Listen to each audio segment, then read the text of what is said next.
여기 함께 예배드리는 우리 모든 성도님들은 하나님께서 천지를 창조하시고 다스리시는 분이신 것을 믿으실 것입니다. 우리는 하나님의 백성들이고 하나님의 자녀들이죠. 그런데 그것을 어떻게 확실하게 말할 수 있습니까?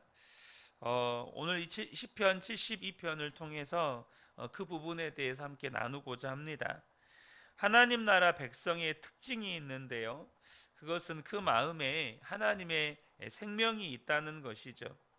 하나님께서 사람을 처음 만드실 때에 흙으로 사람을 빚으시고 그 속에다가 생기를 불어 넣으시니까 사람이 되었습니다.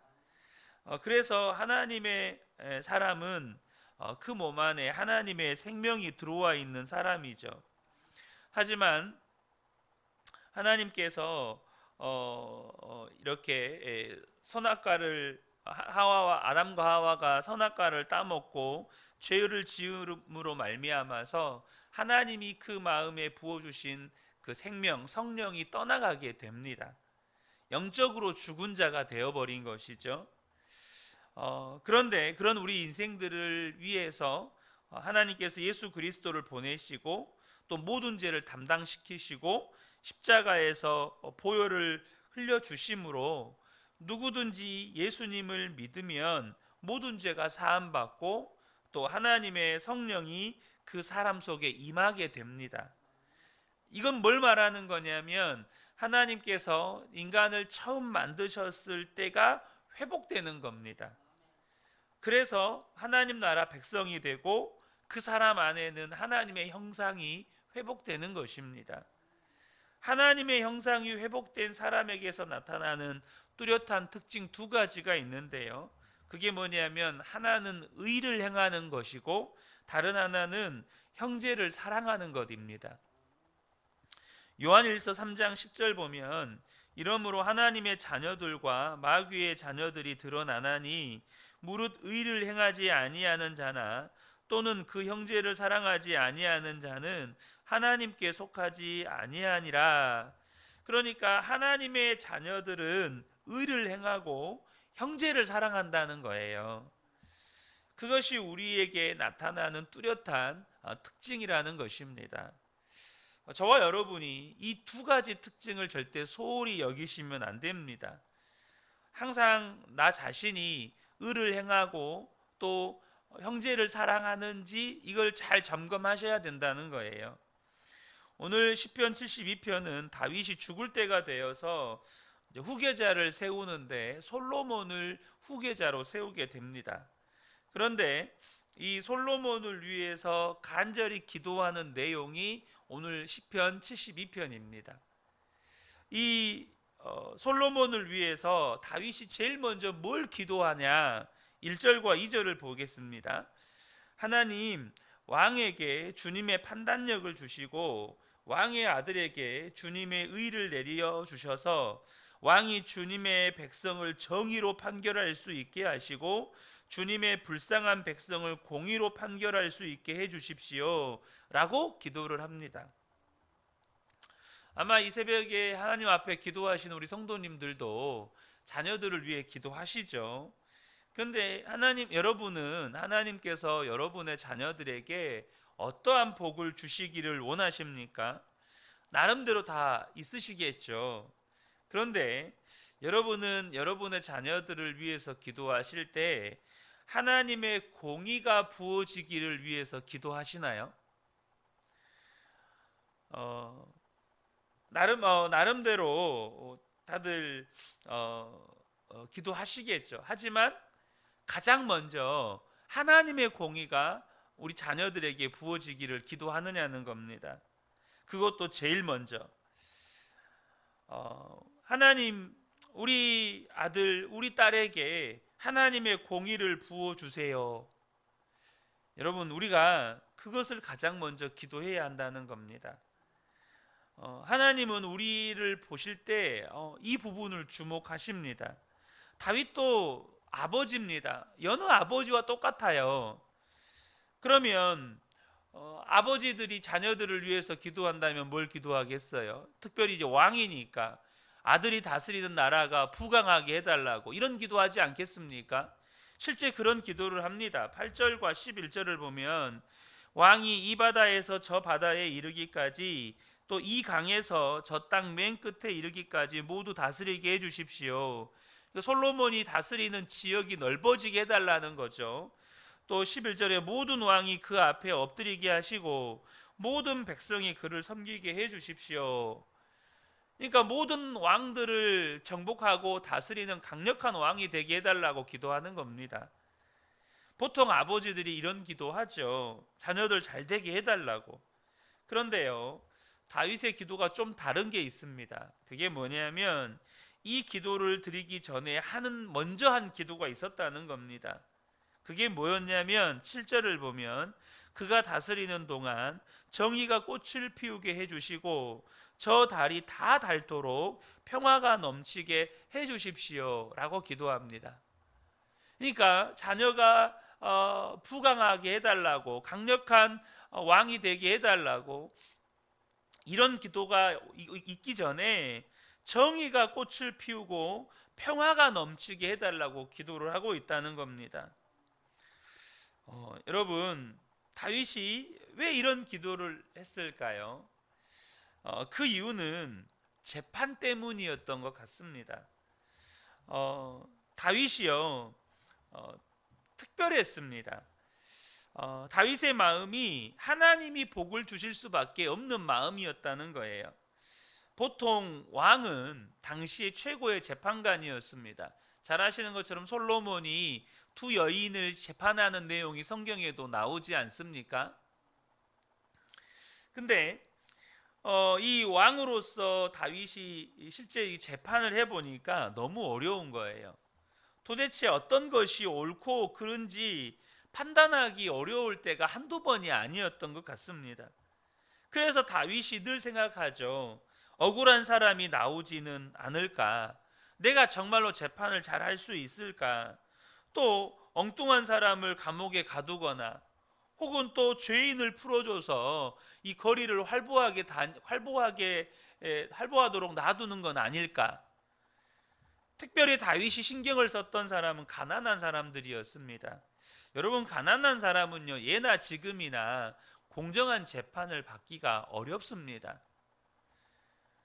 돈이 있는 사람들은 좋은 변호사를 쓸 수 있고 거짓 증인들도 많이 고용할 수 있죠. 근데 가난한 사람들은 변호사도 고용하기가 힘듭니다. 당장 이 시대에도 돈이 없어서 변호사를 고용하기 힘들면 국선 변호사를 나라에서 이렇게 고용해 주잖아요. 그러니까 다윗은 가난한 사람들이 더 억울할 수밖에 없는 그런 상황 속에서 가난한 사람들이 억울하지 않아야 한다고 생각을 했습니다. 그래서 재판할 때마다 하나님께 기도할 수밖에 없는 거죠. 자기 판단으로는 잘 모르겠으니까. 이것이 다윗이 왕으로 지냈을 동안에 경험했던 어려움이었습니다. 여러분, 얼마나 그 마음이 훌륭합니까? 여러분, 자기 마음대로 사람을 죽이고 살릴 수 있는 것, 그것을 우리는 소위 권력이라고 말합니다. 그리고요, 사람이 권력을 손에 쥐게 되면 쉽게 변질됩니다. 사람이 권력과 부를 손에 쥐게 되잖아요. 사람은 쉽게 타락을 해요. 그런데 이 다윗은 그런 권력을 쥐고도요, 그것을 권력이라고 생각하지 않았어요.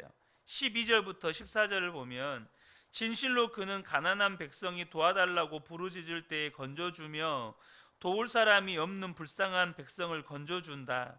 그는 힘이 없는 가난한 사람을 불쌍히 여기며 가난한 사람의 목숨을 건져준다.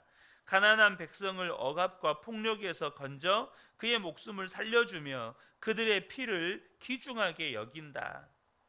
그러니까 다윗은 왕이라고 하면 가난한 사람, 힘없는 백성들을 위해서 존재하는 왕이라고 생각을 했어요. 왕은 힘없고 가난한 사람들을 위해서 존재해야 된다. 그런 마음을 가지고 있었기 때문에 그 다윗의 마음이 하나님의 마음에 합하고 하나님은 다윗에게 복을 줄 수밖에 없었던 것이죠. 그리고 다윗은 솔로몬도 이제 왕이 되면 똑같은 어려움을 겪을 것이기 때문에 하나님의 판단력과 공의를 솔로몬에게 부어달라고, 그래서 재판할 때 지혜롭게 정의롭게 가난한 사람 억울한 일 당하지 않도록 해달라고 이렇게 기도했던 것이죠. 그리고 솔로몬이 그것을 알기를 원했습니다. 그래야 하나님께서 마음껏 복을 주실 수 있으니까. 15절부터 17절을 보면 이러한 왕은 만수무강할 것이다. 그는 아라비아의 황금도 예물로 받을 것이다. 그를 위하여 드리는 기도가 그치지 않고 그를 위하여 비는 복이 계속될 것이다. 땅에는 온갖 곡식이 가득하고 산등성이에서도 곡식이 풍성하며 온갖 과일이 레바논의 산림처럼 물결칠 것이다. 그 백성은 풀처럼 성읍 곳곳에 차고 넘칠 것이다. 그의 이름 영원히 잊혀지지 않을 것이다. 태양이 그 빛을 잃기까지 그의 명성이 사라지지 않을 것이다. 문 민족이 그를 통해 복을 받고 모든 민족이 그를 일컬어서 복받은 사람이라 칭송할 것이다.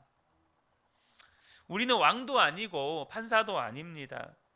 그래서 우리의 힘으로 가난한 사람이 억울한 일을 당하지 않도록 하기는 쉽지 않습니다. 그런 고난이 있는 것도 아니에요. 하지만 오늘 이 말씀은 하나님께서 복을 부어주시는 사람은 어떤 사람인가를 말씀해 주고 있다는 겁니다.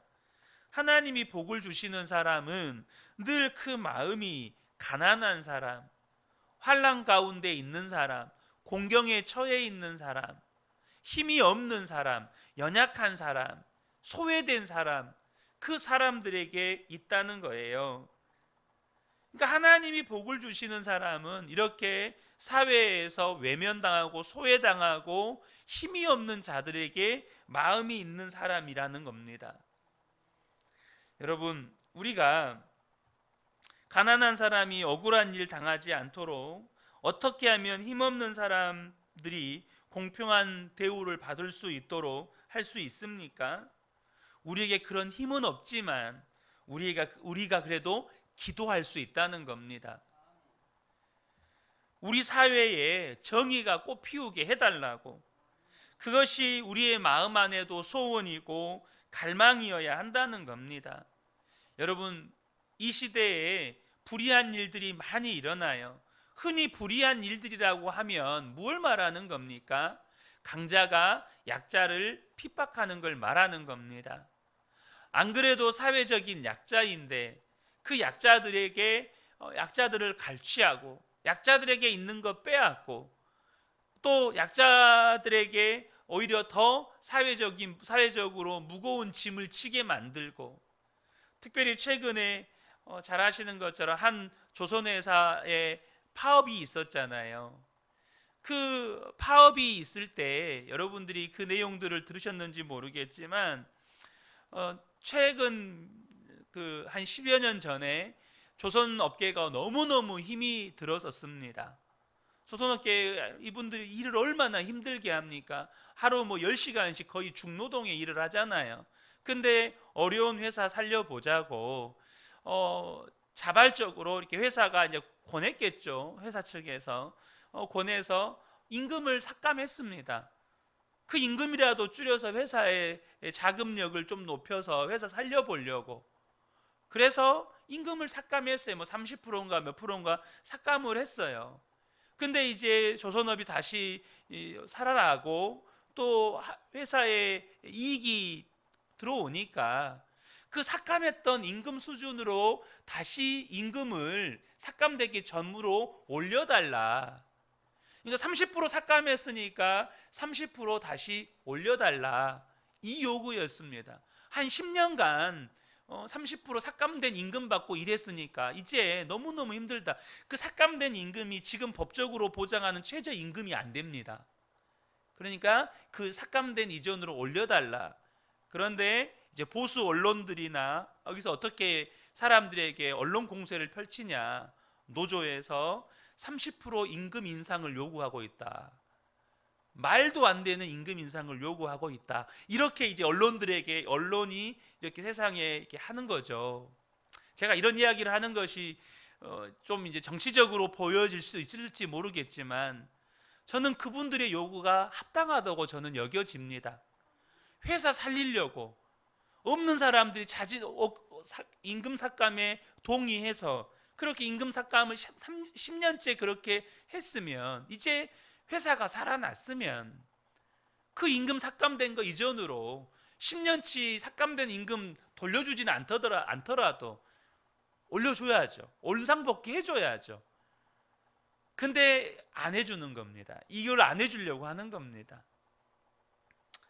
여러분, 우리가요 같이 가서 데모하자 이런 거 아닙니다. 하지만 우리가 이 사회에 정의가 꽃피울 수 있도록 기도하셔야 합니다.